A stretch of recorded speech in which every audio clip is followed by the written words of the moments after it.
In the autumn of 1962, the world came closer than it has ever come to all-out nuclear war. On the 22nd of October, Washington announced the discovery of Russian medium-range missile installations in Cuba. President Kennedy imposed a naval blockade to prevent the Soviet ships carrying the missiles from docking. With American armed forces ready to invade, superpower tension reached an all-time high.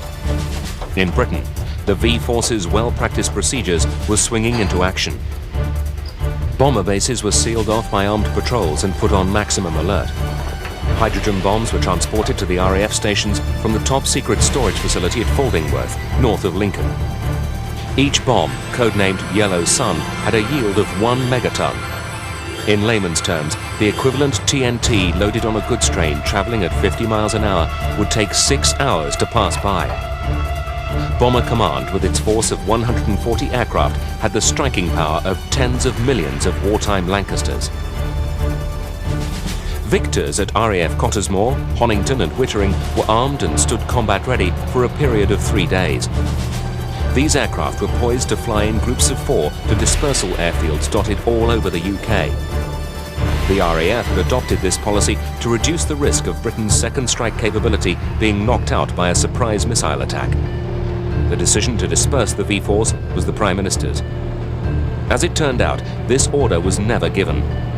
By the end of that week, the world stepped back from the brink of nuclear Armageddon when Soviet leader Khrushchev promised that Russian missile bases in Cuba would be dismantled.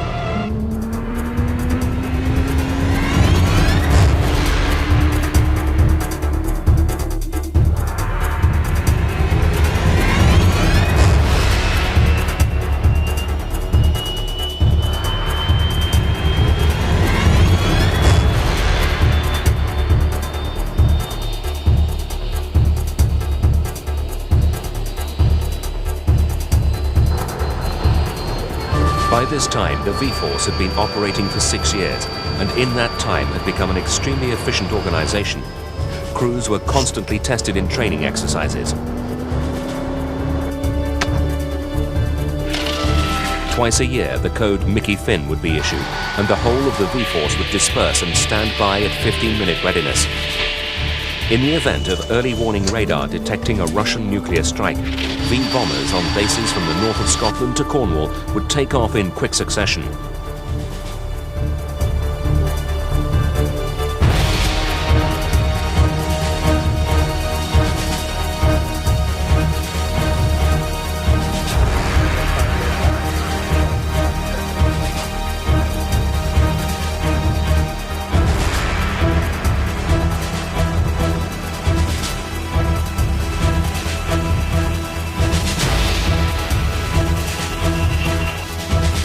Like the Vulcan and Valiant, the Victor had anti-flash screens to black out the windows and protect the crew from the intense light from exploding nuclear weapons.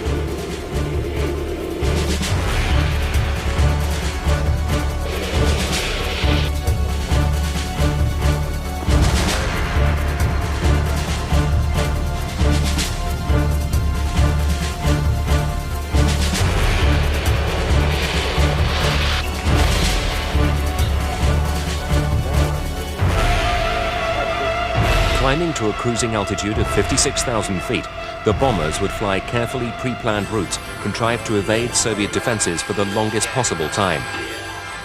To further increase their chances of survival, electronic countermeasures equipment was installed.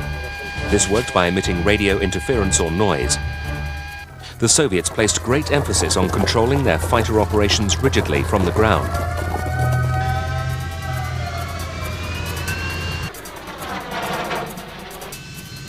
Pilots were instructed where to go, when to change height, and when to fire. So blacking out the ground radar stations was an effective defensive tactic. The ECM system would be turned on at predetermined points so that no signals were emitted, pre-warning Soviet listening posts. Once the jammers were turned on, V-bombers would try to sneak through the confusion. Each Soviet early warning radar area was subdivided into fighter control sectors. Each controller would attempt to position fighters at least 5 miles behind the bomber in order for the pilot to make visual contact. The Soviets at this time used 4 VHF channels to communicate with fighter aircraft. V-bombers were equipped with a jammer codenamed Green Palm, which emitted a high-pitched screech on those frequencies. In spite of these defenses, some fighters would inevitably get through. The V-bomber crews then had to rely on maneuvers to try to avoid detection. A modification to the H-2S radar called fishpole would, under certain conditions, allow the nav radar to plot an approaching fighter. Bundles of tiny strips of foil or window would be released to try to confuse the Soviet radar-guided air-to-air missiles. The fighter, projecting a radar-directing beam, had to fly virtually level with the target before it could launch missiles. Those V-bombers that survived would pass from fighter sectors into missile-controlled zones. V-bomber crews were briefed on the location of most surface-to-air missile sites. Radar detection equipment on board the aircraft would indicate when SAM radars were scanning in their direction. By 1962, there would have been too many SAM sites to skirt around them all, so the air electronics officer would try to jam the missile radar and feed it false window targets, while the pilot conducted evasive maneuvers. The main Soviet SAM missile, known as SA-2, needed 60 seconds of unjammed data to lock onto a target.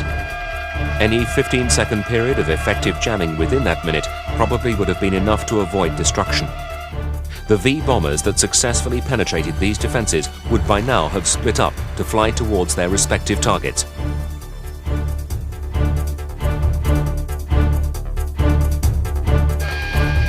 At 60 miles from weapon release, navigation and bombing computers would be finally updated by the nav radar, who would now be able to see the aiming point on his screen. The coordinates would then be set, allowing the aircraft to automatically home to the correct release point. Once the target's position was entered into the computer, it would pass steering information directly into the autopilot.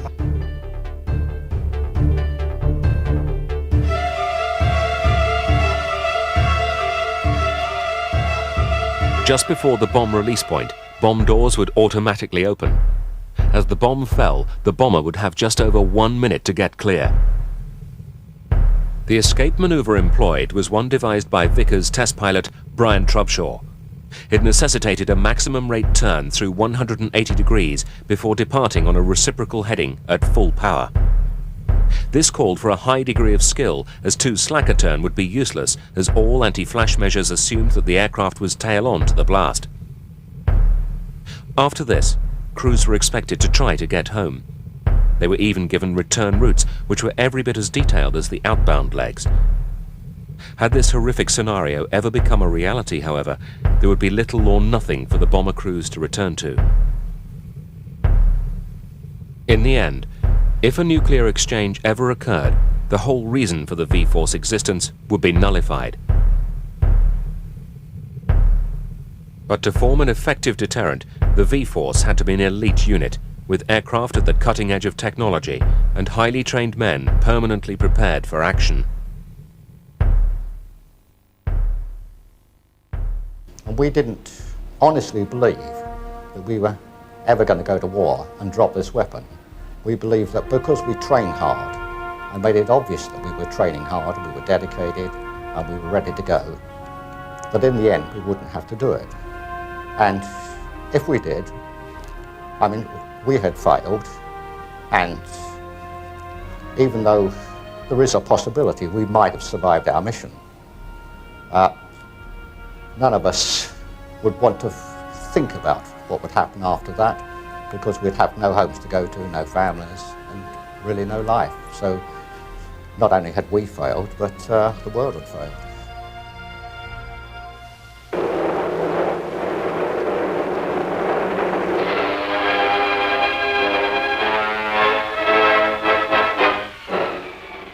To test the potency of the V-Force, bombers entered competitions and exercises. Operation Sky Shield was an exercise designed to test the American newly commissioned early warning radar and air defense system named NORAD. V-bombers equipped with the latest jamming systems were detailed for the task.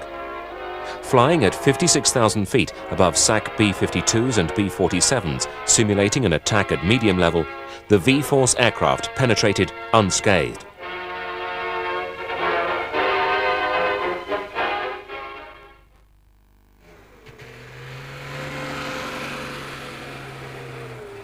In response to ever-improving Soviet air defenses, the RAF commissioned a standoff missile system.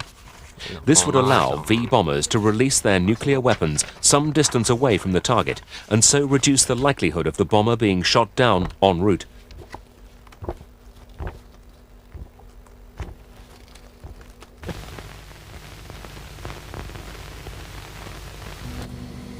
Codenamed Blue Steel, development work started on the project in 1956. The contract was awarded to Avro's Weapons Research Division. The missile was to have a tail-first configuration and a 60-degree delta wing, which was selected for its stability at subsonic and supersonic speeds. It was to have an all-moving foreplane about half the size of the main wing and 2 additional fins. Finalizing the rest of the aerodynamic design occupied much of the next 2 years, involving an extensive wind tunnel program. Meanwhile, the guidance control system was being perfected. This consisted of 3 parts: an inertial navigator, a flight rules computer, and an autopilot.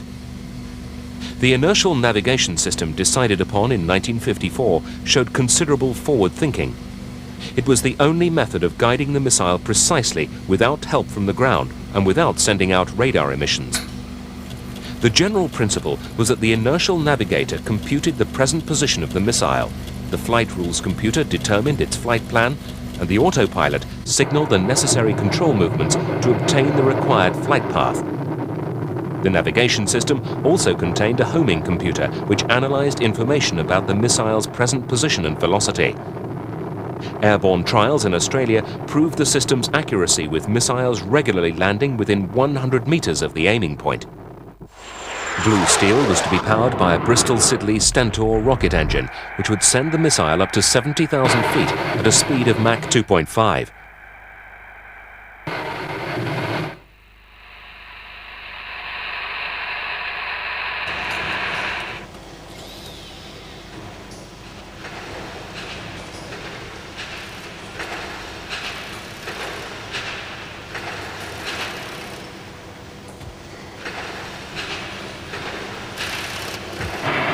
After a flight of 100 nautical miles, which took about 4 minutes, the missile would then dive onto the target.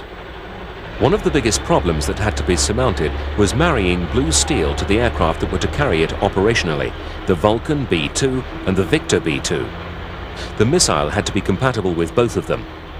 The aircraft themselves were of quite different design, and both required complex modifications. The interface between missile and aircraft included warm air and refrigeration supplies and hydraulic power. Electrical monitoring and data transfer was carried out by 3 connectors, each with 157 contacts. Every connection had to separate cleanly on missile release. One of the problems of compatibility with the Victor was due to the limited ground clearance of the bomb bay. Blue Steel missiles designed to equip Victors had a special modification in the form of a folding lower fin. The Vulcan, with its bomb bay 6 feet above the ground, had the opposite problem. Different designs of low loader were prepared to suit each aircraft type. The Blue Steel missile was a liquid-fueled missile, and the 2 ingredients of the mixture were kerosene and high-test peroxide. Now, high-test peroxide is a very, very dangerous substance to handle. A small spot onto the skin and it burns straight through to the bone. And any mixture of this pure high-test peroxide with any contaminant, and it could cause a fire or an explosion.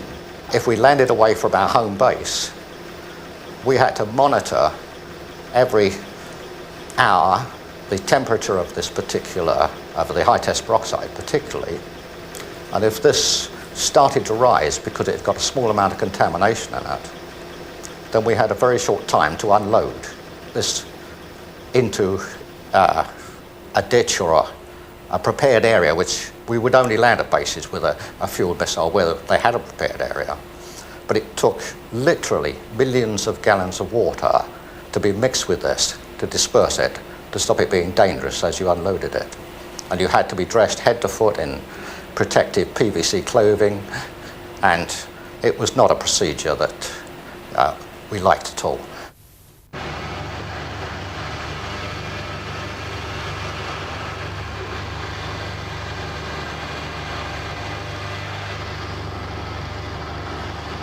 Handley Page equipped new Victors designed to take the missile with more powerful Rolls-Royce Conway Co-17 engines and a combustor igniter system. This would start all 4 engines simultaneously and reduce scramble time to an average of 1.5 minutes per aircraft. Of the 30 Victor B-2s built, 23 were converted to carry the standoff weapon, with the first being delivered to the RAF in July 1963.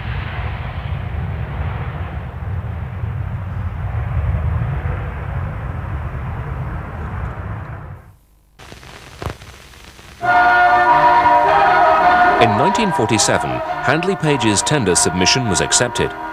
The design of the HP-80 prototype had been virtually finalized in the Cricklewood drawing office. A number of changes were made to the design during that year, including moving the tailplane to the top of the fin. The T-tail configuration was every bit as novel as the crescent-shaped wing, so both theories would require extensive testing.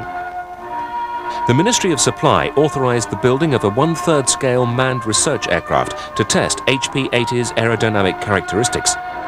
Designated HP-88, the aircraft flew for the first time on the 21st of June, 1951. Meanwhile, the first full-size prototype was at an advanced stage of construction. Handley Page had entertained hopes that the first prototype would be flown in time to be displayed publicly at Farnborough in September 1952.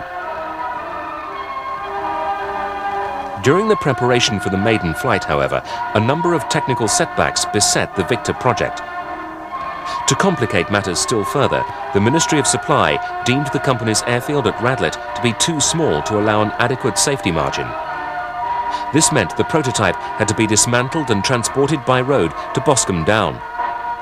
This operation was conducted in the utmost secrecy. Handley Page went to extraordinary lengths to ensure the bomber was shielded from view.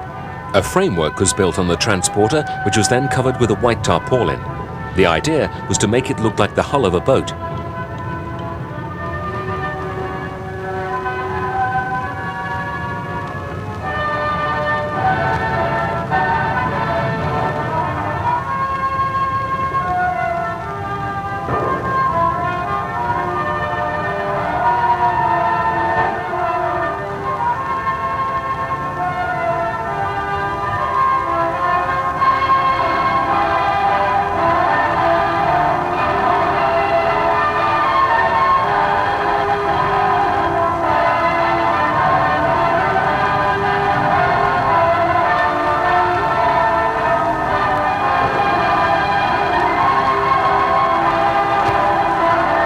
It was soon clear that the prototype would not be ready for the Farnborough air display. In fact, it was not until the Christmas Eve of 1952 that HP-80 made its maiden flight.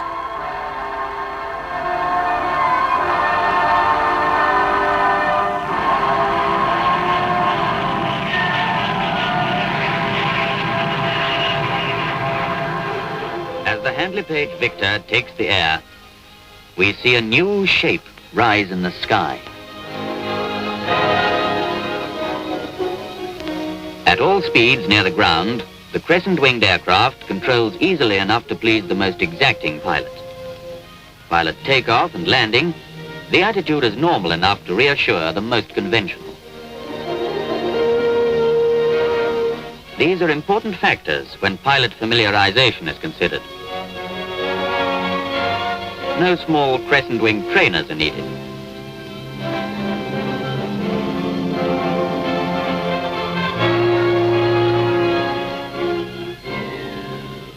Notice the dive brakes, which on the Victor control the glide path without any change of trim.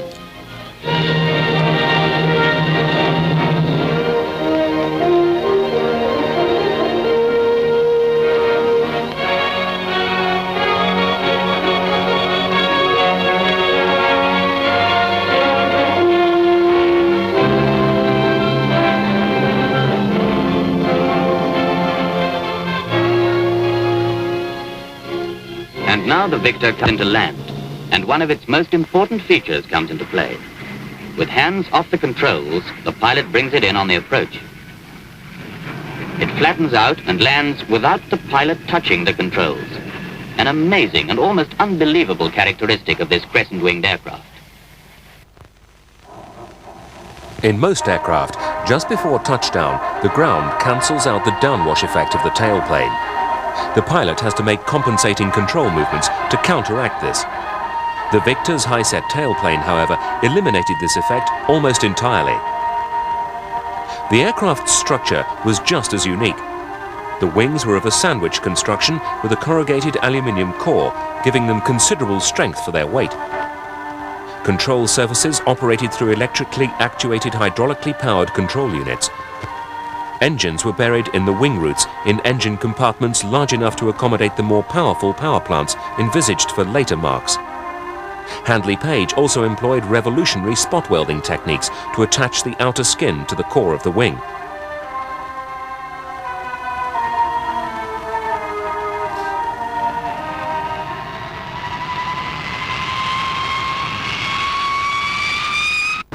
As with the Valiant and the Vulcan, the Victor was to have a crew of 5, but unlike the layout of the other two V bombers, the rear crew and pilots were not on markedly different levels.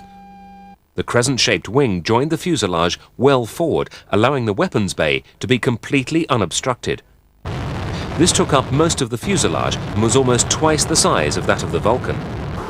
As an alternative to the projected 10,000-pound nuclear store, it could carry 35 1,000-pound bombs as opposed to the Vulcan's 21.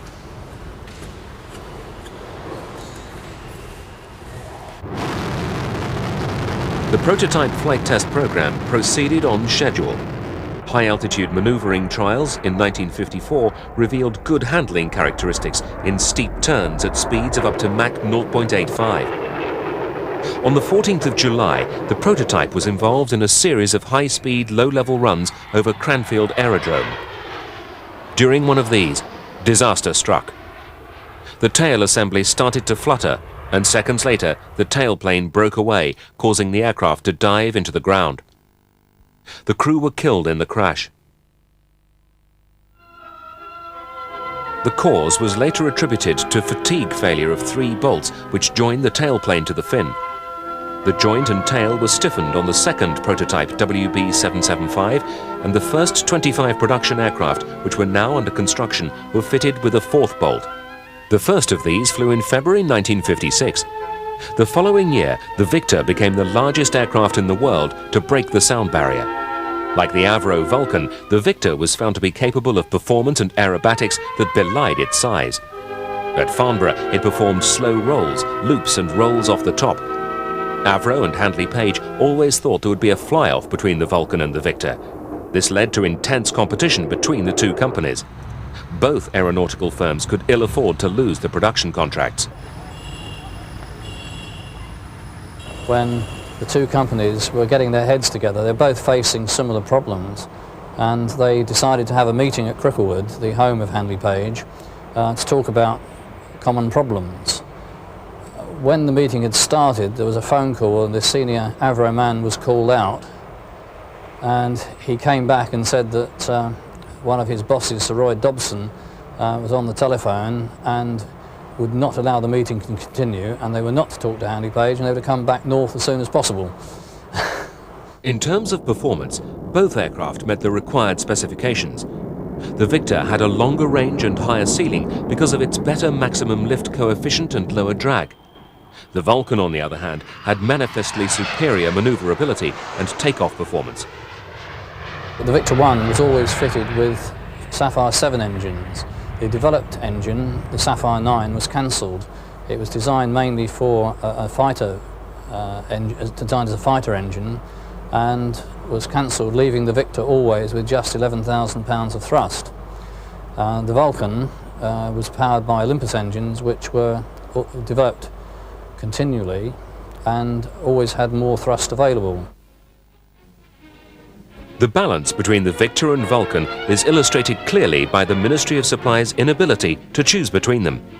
In the end, 86 Victors and 138 Vulcans were constructed.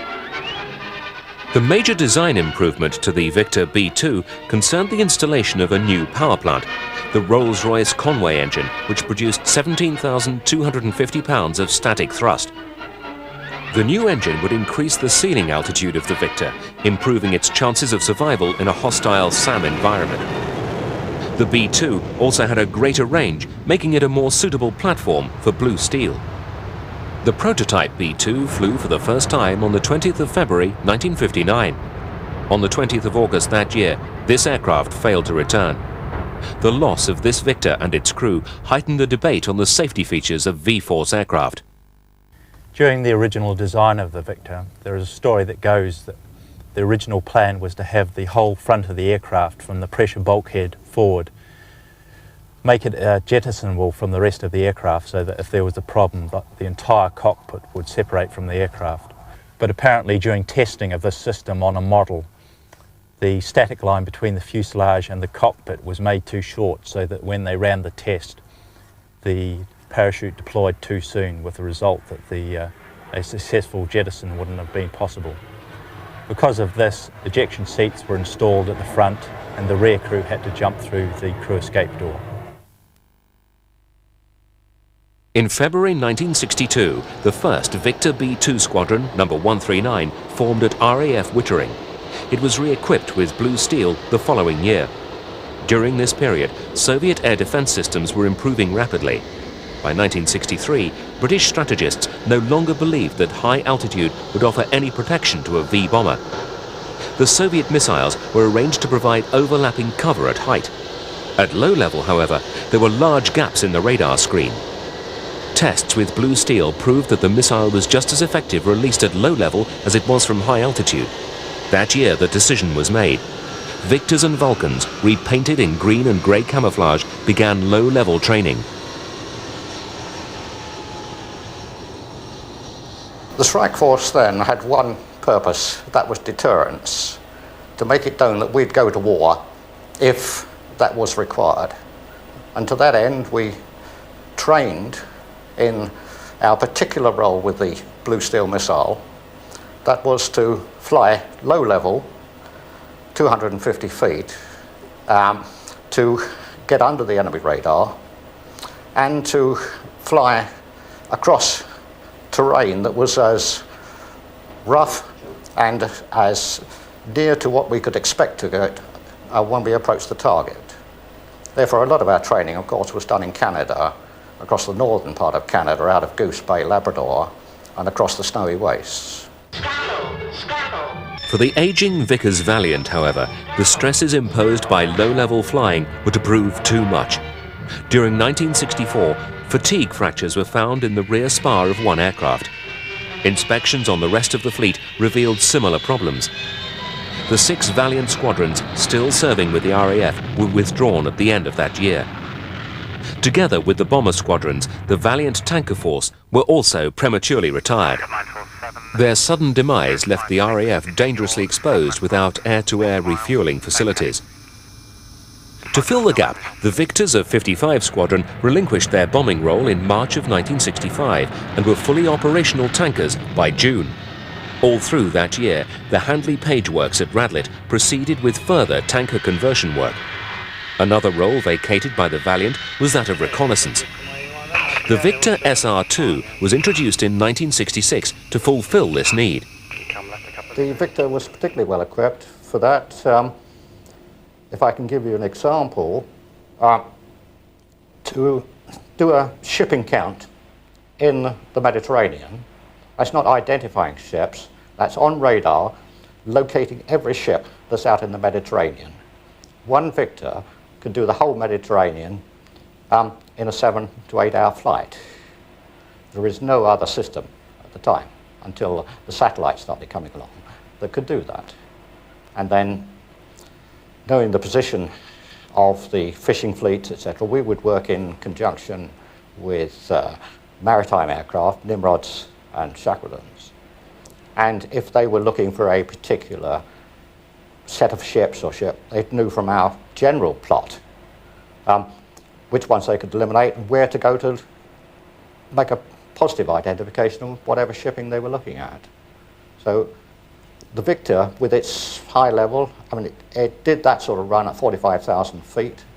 It had the range to go from the UK to do the whole of the Mediterranean and then land in Cyprus in the one mission. No other aircraft could have done that at the time.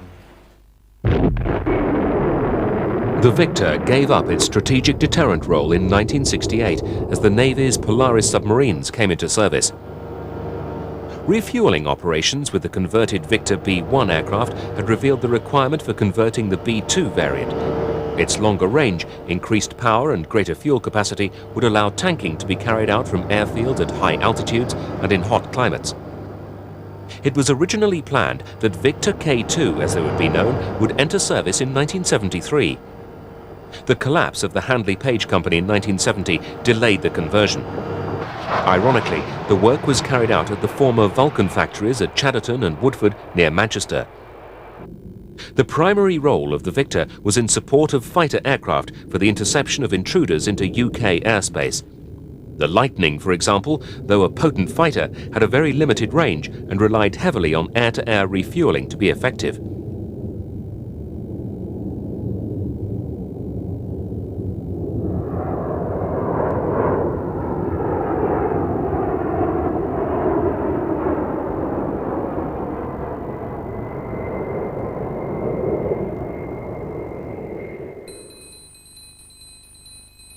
In April 1982, Argentina invaded the Falkland Islands.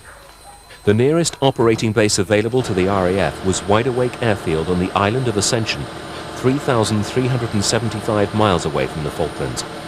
Victor tankers were needed to bridge the gap.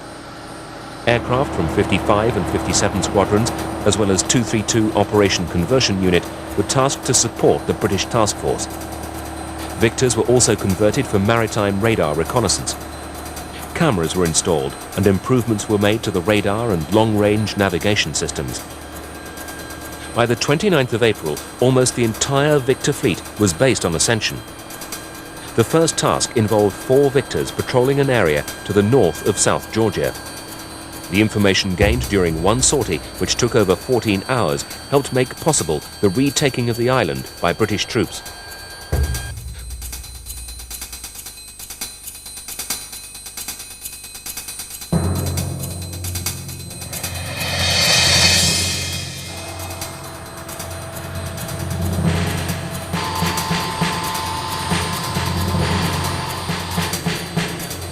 On the 1st of May 1982, the RAF mounted the longest bombing raid in history.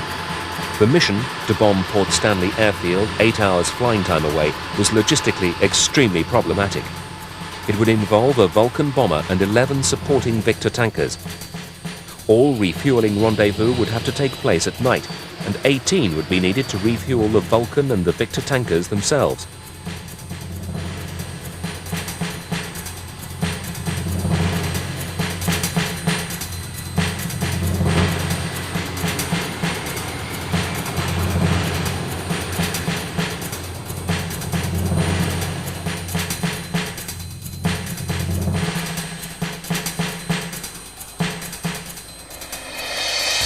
Juliet 57, clear takeoff, circuit suite 2906 knots.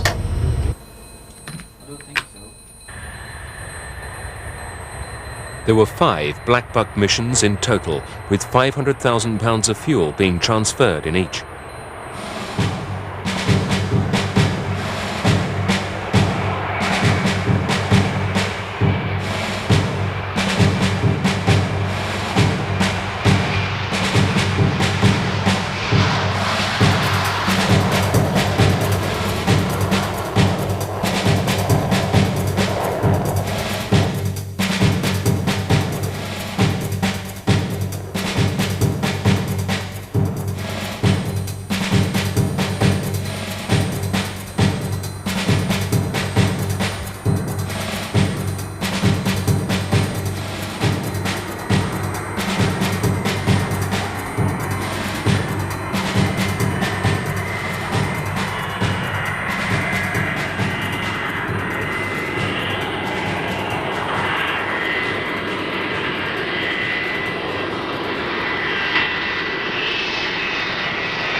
Find that during an approach at night in heavy rain, this is the single panel that we've got available to us to actually see the runway on the approach, because the rest of the panels will be covered in rain. And this means that visibility can be fairly limited on such an approach. Beyond that, during the daytime, as you can see here, all these window arches tend to get in the way of our visibility looking out of the front window. And if you actually want to try and spot traffic, you have to move your head around to be able to look beyond the various arches which get in your line of sight. The reason for this design is mainly because the Victor was originally designed as a high altitude bomber, and it was believed that the nuclear flash would be a major problem, so that these panels up here were originally fully enclosed, and it was only later that they elected to put glass into this top panel, and they then added these blind system which is actually zipped down prior to delivering the nuclear attack. On the Victor we have a control column, unlike on the Vulcan where there's a flight stick. The stick tends to imply more fighter-like handling qualities, whereas the column on the Victor implies more truck-like handling, which if you talk to any of both the Victor and Vulcan pilots, those who have flown both aircraft, would tend to agree with that. On the yoke we have the intercom switch, and on the other side of that position the push-to-talk for the radio. On the top, an autopilot cutout, and then moving around to the other side, the pitch trim switch. Around the back of the stick there's an instinctive cutout for the autopilot master switches, and then when the aircraft was a bomber, this position here would have had the commit button for the bombing system. Okay, down on this corner of the flight instrument panel we've got the Mach meter, which as you can see only starts to indicate at about 0.6 Mach, and beyond that it travels up to a normal operating limit of 0.9 on the Victor, though for operational reasons we can go up to 0.95 Mach. And when this aircraft was first going through development as a bomber, and it was a lot cleaner than it is now, one of these aircraft, in fact several aircraft, were taken through the speed of sound. The main flying instruments when in cloud for the Victor are the artificial horizon here and the beam compass. This will give us pitch roll and indications, and the attitude direction pointer here will give us a left-right steering command, either when we're flying on an ILS, the instrument landing system, or when used in conjunction with the beam compass it will give us a heading to steer towards. So if we're presently heading 215, if we wanted to maintain that heading, we've got that there, but if we wanted to come right onto 214, it gives us the steer right indication. This is actually very good for making an instrument landing system approach. Essentially an artificial horizon and compass, which is both elements of the military flight system, which is also used in the Vulcan. The engines are started by compressed air using the equivalent of a turbocharger at the base of the engine. This turbine is spun up, and through the gearbox it winds up the inner spool of the engine.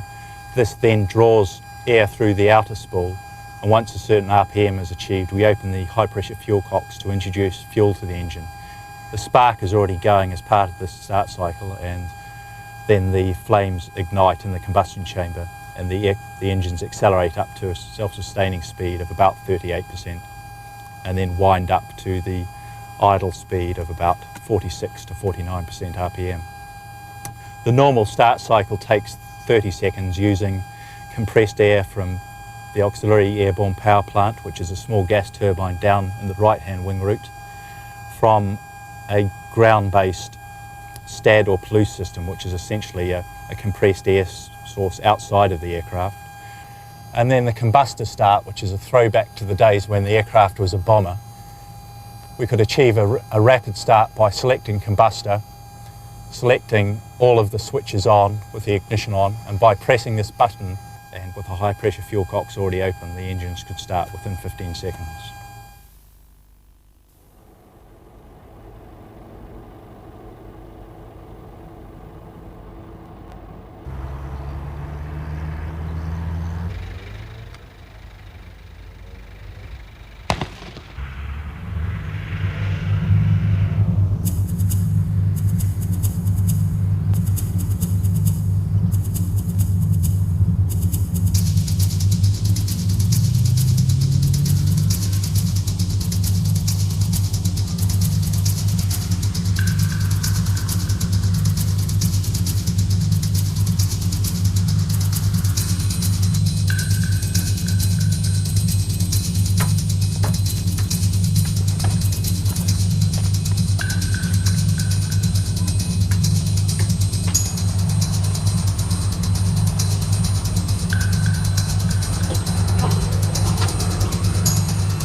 Rolling out on this. Alright, ahead too.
Hotel HQ 857, clear takeoff, surface wind 290 6 knots.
In August 1990, victors from 55 Squadron, the last to fly the former V bomber, were tasked with the deployment of forces to the Gulf.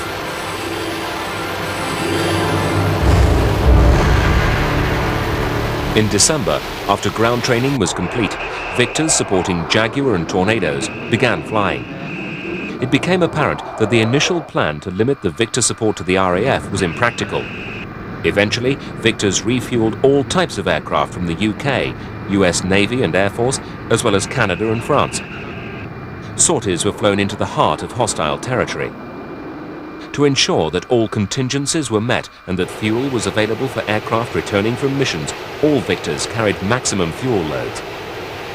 290 sorties were flown over the 42-day war, an average of 33 missions per crew.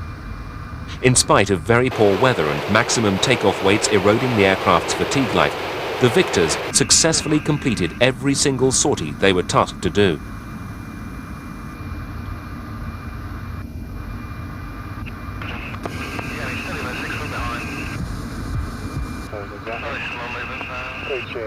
Yep. 55 Squadron continued to operate from Akrotiri until February 1992, when this role was taken over by 101 Squadron VC-10s.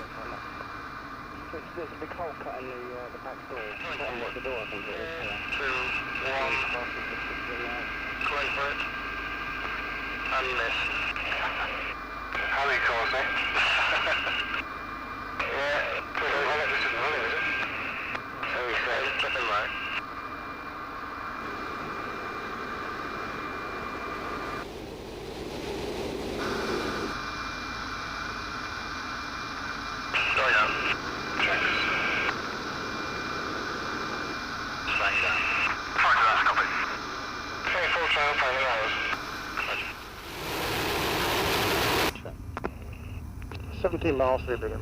K2, 8 miles to land.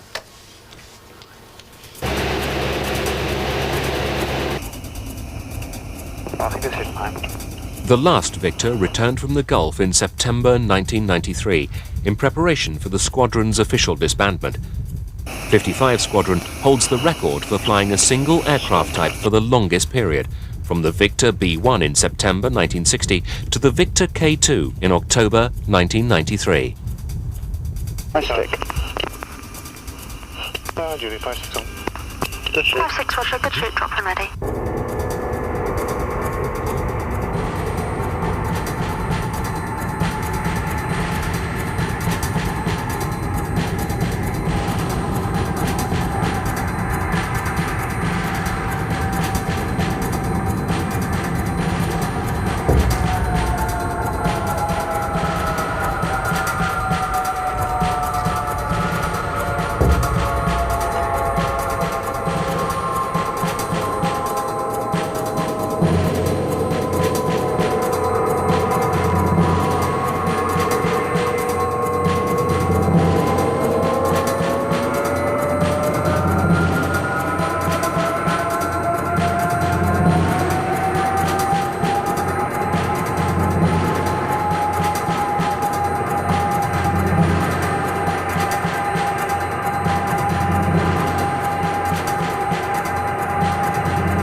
Willing to move it, just over.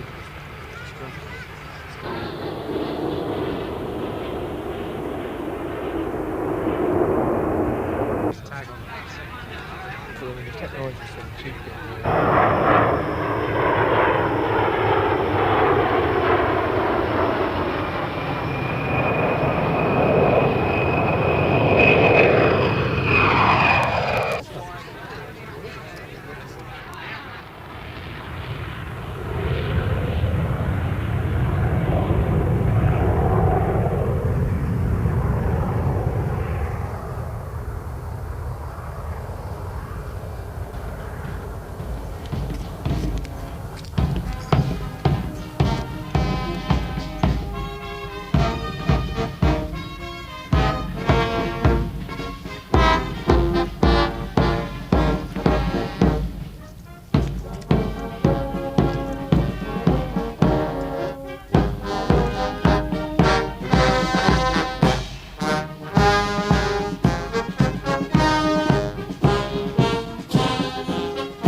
40 years after the prototype took to the air, the fatigue life on the 7 remaining Victors has finally expired.